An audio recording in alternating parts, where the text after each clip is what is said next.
Hello, you lovely people. Welcome to this channel and welcome back to your channel if you've been here before. My name is Kirsten and this is where I art and craft. And it's lovely to have you here with me this morning. It's morning where I am when I'm filming this.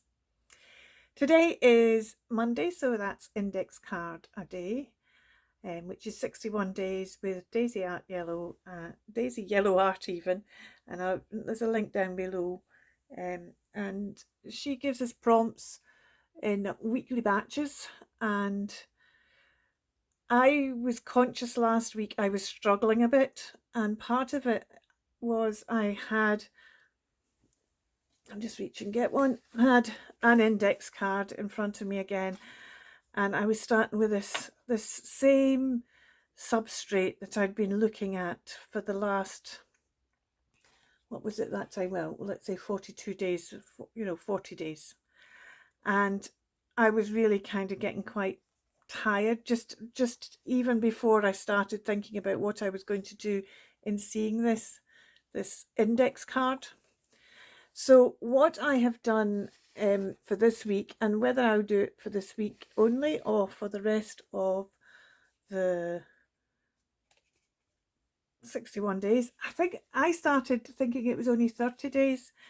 I don't think I would have started if I'd realised it was for 61 days, and I have. Last week I seriously thought about finishing and just saying, right, I've done it.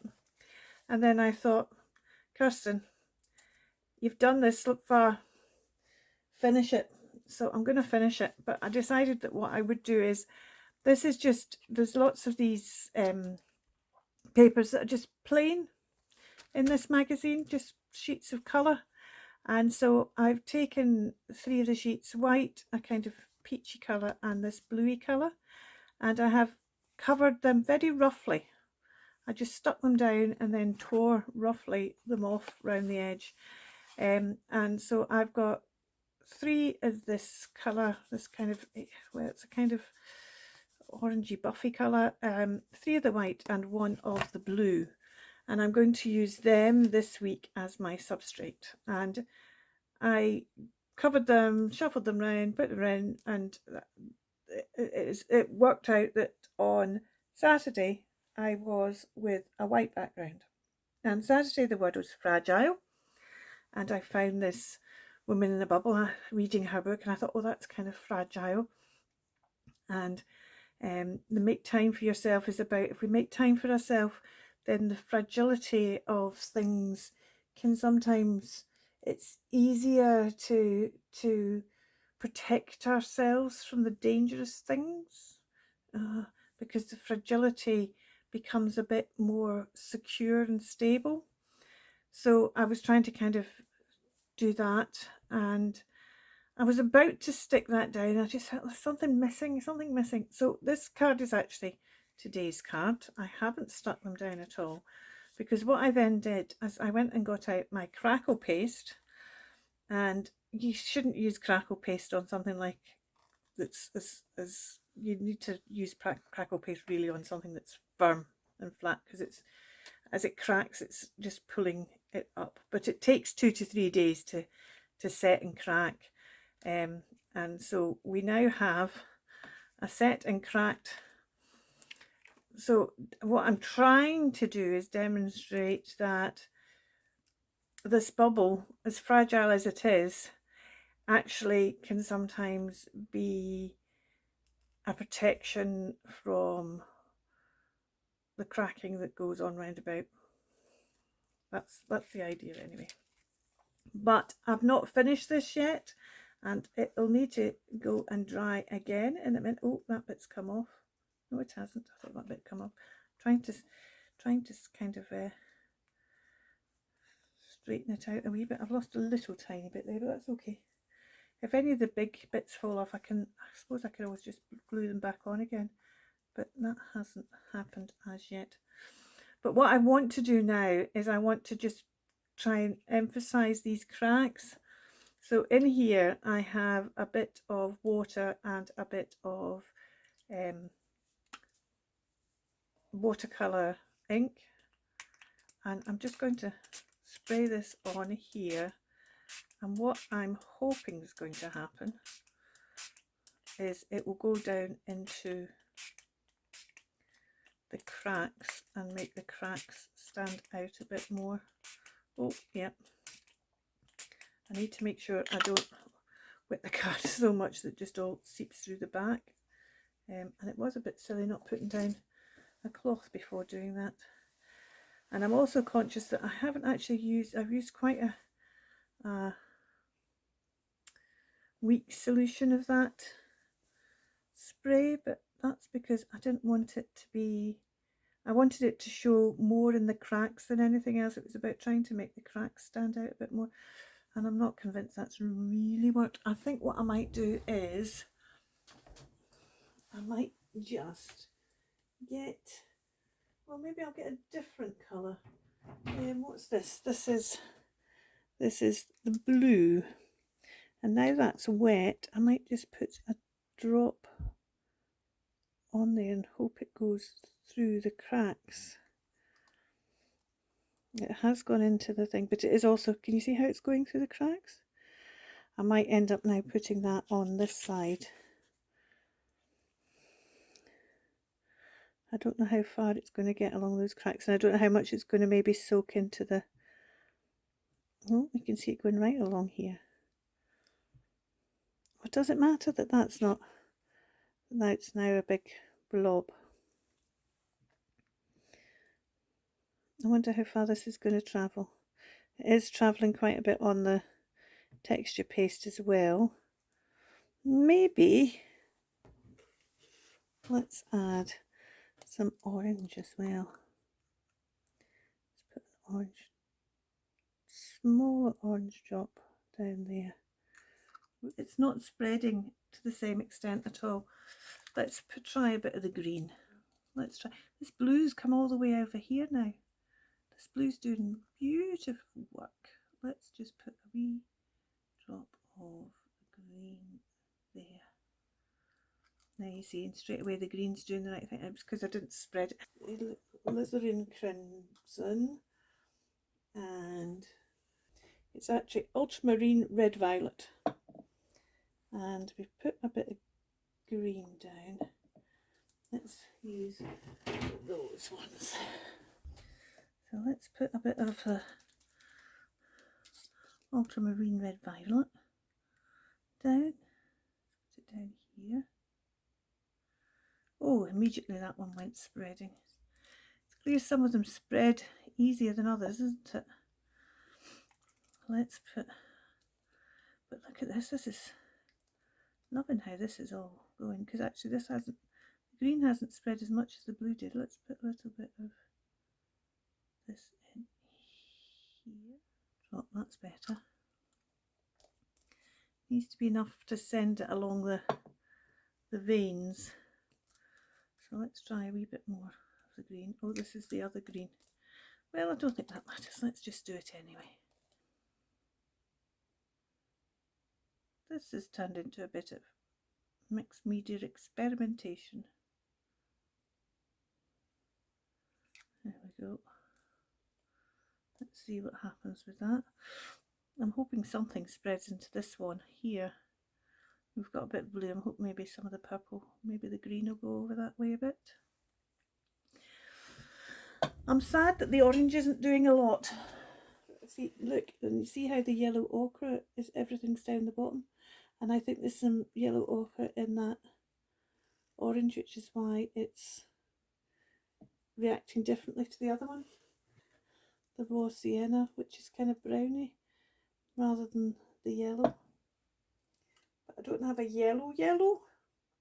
What I do have though is I do have some, I could try this, couldn't I? I'll try this in that corner.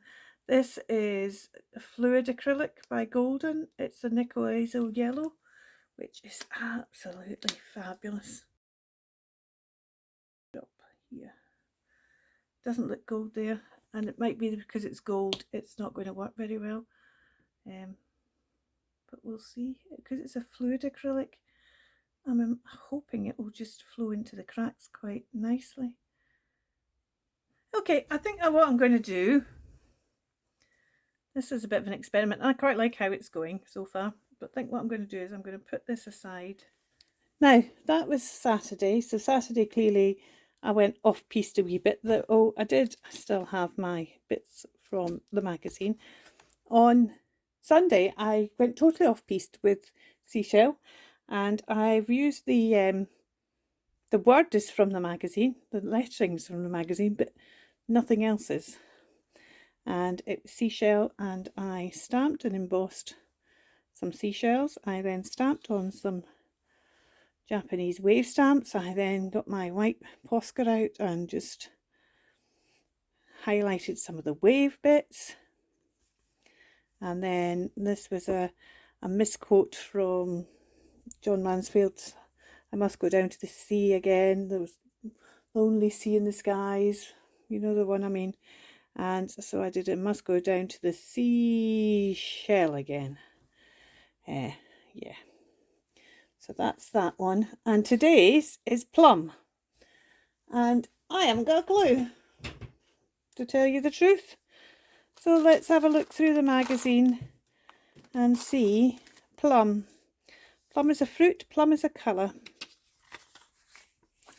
And of course, actually, oh, hold on. That's not quite the right colour. We have, of course, Victorian plums, which are the ones that are the kind of plum colour. And we have other plums, which can be that kind of colour. And I can't remember what you call those kind of plums. But is it golden plums they're called? So I know what I'm going to do. I'm just going to check whether they're called golden plums.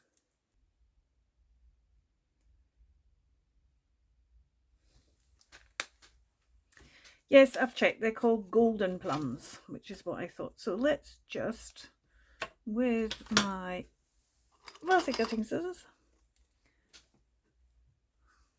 let's just cut out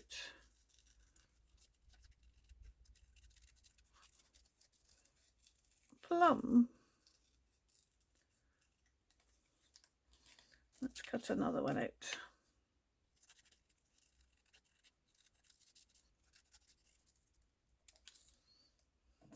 And let's cut a third one out. A bit more. No. Okay. There we go. That's a bit better. So I think 3 is a good number because it's an odd number. And odd numbers are always good. Oh, shall I go up to 5? Let's go up to 5 because we've got the space to go up to 5. So I'm going to, if I can get 5 out of this bit of paper, let's see.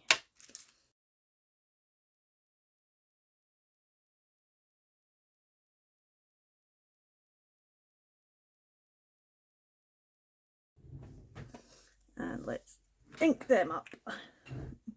I'm going to ink them up with the potter's clay, because the other thing with these golden plums is they do have a bit of a colour to them. So I'm going to shade them along one side and just make sure it's just on the edge, and the other, and I'm going to shade them a bit at the top. There we go.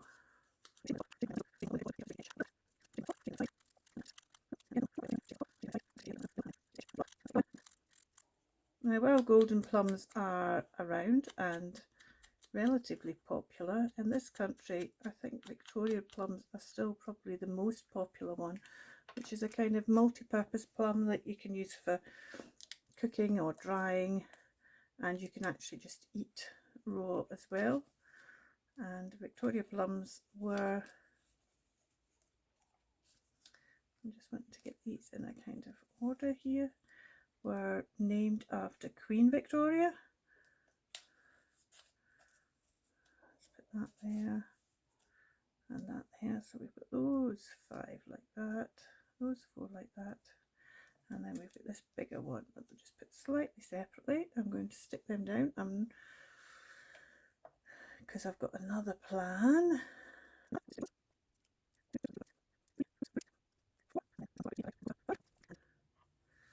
I need a stamp, which I think's in this trough.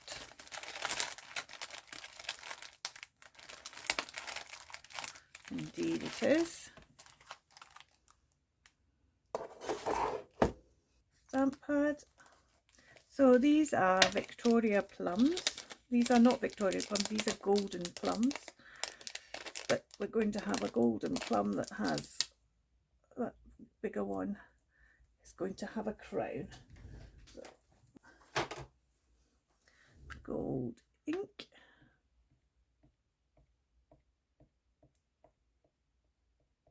It's not bad. That's not bad. It's not brilliant, but it's okay regardless. And that's from this Queen Bee mini set from Indigo Blue, that wee crown.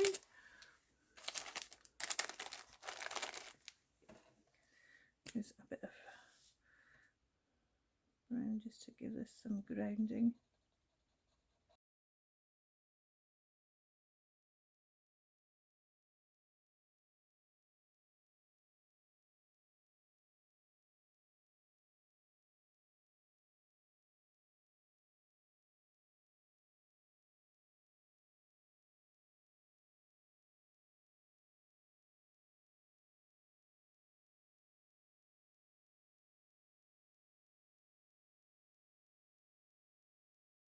Hard to do diamonds without getting out gems, and I don't really want to put gems on here.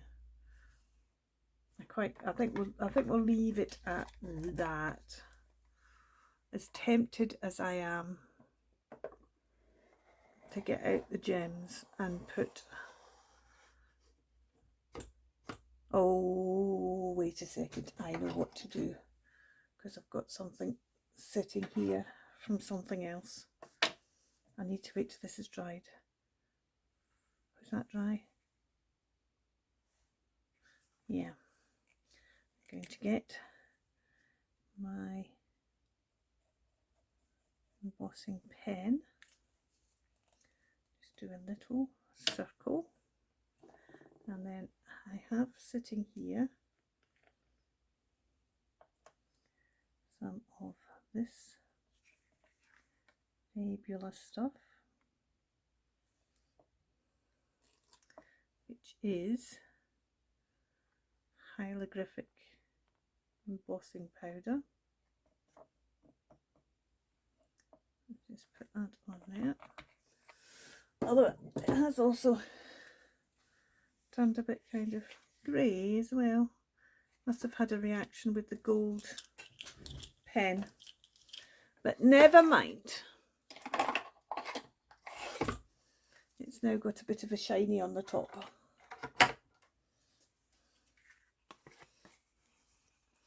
So it's plum, hinting at, although it's a golden plum, it's hinting at Victoria plum, which is a plum coloured plum. Shall we see if we can find a word? It's a bit of a rebel. And that's 45 done. Now over on Red Parrot with numbers after it, Mary Ellen is also doing ICAD, and she's now decided to follow the prompts for a bit. So check down below, you'll get a link to her channel, because I can't remember what the numbers are. And you take care. Thank you so much for watching. We will see you very soon. Bye for now. Remember, keep crafting. And remember, make time for yourself.